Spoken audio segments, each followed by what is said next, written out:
او د خپل ولی په یادولو سره اگر که دا کار د هغوی د شرک خپل ولی به نه پرې کوې دینه دا مسله راووته او حدیث کې راځي خپل ولی په دې باندې الحمدلله زما مستقل بیانونه مشتي حدیث کې راځي د جبیر بن مطعم رضی الله عنه روایت ته امام بخاري امام مسلم راوړی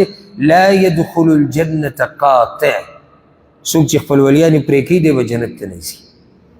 یو حدیث کې داسې راځي دا په صحیح بخاري صحیح مسلم کې د ابو هريره رضی الله عنه من سره ان يبسط عليه من رزقه وينسى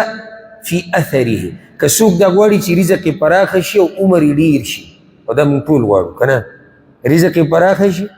او عمر یې ډېر شي فلیصل رحمه نو خپل ولی دې پالي خپل ولی دې نه پرې کوي که غواړي چې په رزق کې د الله برکت واچي او په ژوند کې نو څه به کې خپل ولیانې ساته ان الله کان علیکم رقیبا الله اکبر الله په تاسو ساتونکی دی یعنی ته چې څه کې الله ییني الله اوري ستاسو ویناګانې ستاسو اعمال